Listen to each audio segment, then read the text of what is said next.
Naranasan mo na ba yung nasa point ka ng buhay mo na gusto mo nang mag-quit or mag-resign sa work mo, gusto mo nang sumuko, yung napapagod ka na sa paulit-ulit na sitwasyon na nakaka-stress, nakaka-depress para sa'yo. Pero sa kabilang banda, napapaisip ka, paano yung mga anak ko? Paano yung mga magulang ko? Yung mga kapatid kong umaasa sa akin na ako lang yung magtataguyod para sa kanila. Diba? Ang hirap. Paano yung mga responsibilidad natin? Paano yung pangarap mo kapag tumigil ka? You know what? Tuwing nasa sitwasyon tayong ganito, wala tayong ibang maaasahan kundi ang Diyos, di ba? Kailangan lang natin manalangin. Humingi kung ano yung nararapat at dapat na gawin natin para ma-overcome natin yung burnout na nararamdaman natin, hindi ba? Prayers, yun yung sandata natin dito. After nating humingi ng guidance, let's get up and start again. Sabi nga nila, okay lang mapagod, magpahinga ka lang. Pero wag mong tambayan, wag mong tagalan. Okay lang mag-fail, at least sinubukan mo, di ba? Okay lang magkamali, dahil dyan tayo natututo. Without failing, there's no lesson.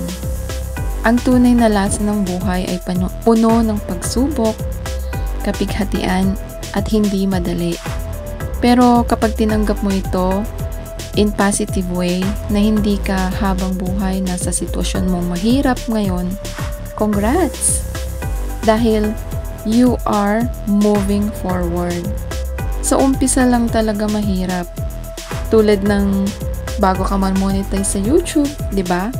Madami muna tayong pagdadaanan. Pero in the end, andun yung reward. Andun yung gantimpalang para sa atin talaga. Lucky are those who don't give up, ika nga, di ba? Kasi sila yung lumalaban kahit nahihirapan. Hindi basta-basta sumusuko. Kahit pa magsakripisyo sila, ay handa nilang gawin ito para sa mga mahal nila sa buhay. O malalim na dahilan bakit hindi sila pwedeng sumuko. Kaya nga sa beginning ng video ko, ay natanong ko na sa inyo, bakit ba kailangan nating sumuko kung pwede namang lumaban, hindi ba? Bakit ka aayaw kung pwede mo namang sabihin, go for it, whatever it takes, lalaban ako, di ba? May kasabihan nga, what we think is what we become. Kung ano daw yung iniisip nating magiging tayo, ay yun yung magiging future natin. So kung ini-imagine mo na magiging mahirap ka habang buhay, magiging mahirap ka talaga. Pero kung ini-imagine mo yung sarili mo in the future is magiging successful ka, magiging maganda yung buhay mo, makikita mo yung pamilya mong masaya, maging hawa at nabibigay mo yung mga gusto nila, ipaglalaban mo yon, hindi ba? Kasi alam mo at naniniwala ka sa kakayahan mo, naniniwala ka sa sarili mo. Success begins the moment you change your mindset. Kasi lahat ng idea nanggagaling sa utak natin. Hindi mo masasabing nanggagaling yan sa puso mo. Kasi yung nagdidikta ng mga gagawin natin ay yung isip. So ang gumagalaw is yung isipan natin. Kung ano yung iniisip ng isipan mo, yun yung ginagawa mo, hindi ba? Bago mo yan gawin, na punta muna sa utak mo bago mo gawin ang isang bagay. Kaya nasa mindset din natin kung kailan ba tayo susuko, kung kailan ba natin ipaglalaban yung mga pangarap natin, di ba?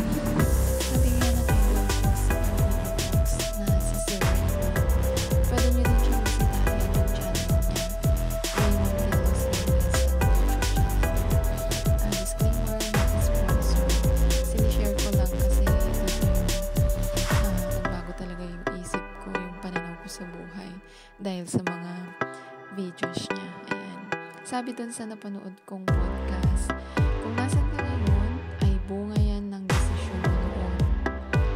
ka manisi ng iba, tignan mo muna yung sarili mo. Assess yourself muna. First, blame yourself. First, alamin mo muna yung mali. Baka kasi naninisi ka na ng iba, pero nasa iyo pala talaga yung mali. Don't be too much proud. Learn to be humble. Don't be too much angry. Learn to be happy. Learn to love, let go, and forgive. Una, patawarin mo sarili mo. Kilalanin mo muna kung sino ka. Accept who you are. Because that is burden. Mabigat na dalahin. Kaya, nahihirapan ka. Kaya hindi ka nakakausad. Sabi nga ni Father Joel sa gospel niya, kung hindi mo masabi sa iba ang hinanakit mo, isulat mo sa papel. Lahat. Whether para sa sarili mo yan or para sa iba. And then, sunugin mo. After that daw is gagaan yung pakiramdam mo. You know what guys? Trinay ko to. And alam mo yung nagsusulat ka pa lang tapos naiiyak ka na. Kasi nararamdaman mo na gumagaan yung pakiramdam mo. Kasi navo-voice out mo. Hindi mo man nasabi sa iba, pero alam mo na nilelet go mo na yung nagpapahirap talaga sa'yo.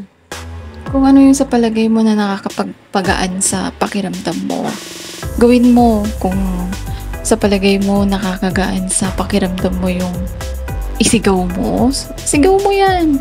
Sabi nga doon sa gospel na napakinggan ko din ulit, sabi niya doon, kapag may nanakit sa'yo, kausapin mo. Kung feeling mo yung sarili mo yung nananakit sa'yo, di kausapin mo yung sarili mo. Kung hindi man makinig sa'yo yung sarili mo, then seek for advice. Kung ibang tao naman yung nanakit sa'yo, kausapin mo yung taong nanakit sa'yo kung kaya mo naman siyang prangkahin. Pero kung hindi nakinig sa'yo, magsama ka ng iba. Hindi para kampihan kayo, kampihan ang isa't isa, kundi para may testigo ka na kinausap mo talaga yung taong ito. Pero kung hindi pa rin nakinig, magsama ka na daw ng simbahan. Ibig sabihin nun, pray for it. Or magsama ka ng isang nagsiserve sa simbahan para kausapin siya. Pero kapag hindi pa rin siya nakinig, wala sa'yo yung mali. Nasa taong yun. Kasi ginawa mo na lahat, hindi pa rin nakinig. And it's okay. Just move on. It's okay not to be okay. Ika nga. Okay lang magkamali. Walang perpekto sa mundo. Tandaan mo yan. Kahit nga yung karagatan na napakaganda, maalat yung tubig. So, it's not perfect. Kaya, huwag mong iisipin na dapat lahat perfect ang pagkakataon. Perfect yung ginagawa mo. Just do it and go with the flow. And everything will follow. Gawin mo lagi yung mga bagay na nakakapagpasaya sa'yo. Gawin mo lagi yung mga bagay na nagbibigay sa'yo ng positibo. Sabi nga nung alaga ko, PACE. Positive attitude changes everything. Yun, di ba? 5 years old pa lang siya, pero yung positivity ng thinking niya is very powerful and very strong. Na dapat kahit sa atin na adults is ma-achieve or meron din tayo. Kasi kapag negative yung minamagnet natin, for sure, negative din yung magiging resulta natin. Tulad ng pag may nginitian kang tao, di ba, ngingiti din sila sa'yo in return. Pero pag sinisimangutan mo yung tao, hindi ka nila papansinin and then parang lalayo sila sa'yo. Sabi doon sa isang napanood ko ding podcast, sabi niya, pag tinake mo daw yung pagko-correct sa'yo in positive way, everything will be positive. Pag tinake mo daw yung advice sa'yo in negative way, parang ang bigat-bigat sa kalooban. Kaya bago ka sumuko, manalangin ka muna. Seek for guidance. And alam ko, gagabayan ka ni God. Pangalawa, patawarin mo yung sarili mo. Forgive kung sa palagay mo may nagawa kang mali, patawarin mo din yung mga nagkasala sa'yo. Ayan. Kung sa palagay mo nakakapagpabigat sa damdamin mo ay ibang tao, let go and start again. Stand up and everything will be fine. Accept who you are, be who you are, don't compare yourself. Ayan, yan yung mga ingredients para malagpasan yung mga pagsubok. Ayan, tumayo ka, ngumiti ka, be yourself. Magsumikap ka kesa sumuko. Aralin mo kung ano talaga yung mission mo sa buhay. Aralin mo kung saan ka napanghihinaan ng loob para ma-assess mo kung saan ka magsisimula. Alam ko, kayang-kaya mo yan. Lagi mong tatandaan, always look at the bright side of the world and learn in the darkness that you have been through. Lagi mong tatandaan, life is like a roller coaster. Huwag mong aalisin yung excitement kahit nakakakaba throughout your journey. Pero yung excitement na mararamdaman mo into the end is andun pa rin. Dapat laging ganito yung isipin natin pag naglalakbay tayo. Life is full of lesson. Don't stop learning. Huwag kang sumuko.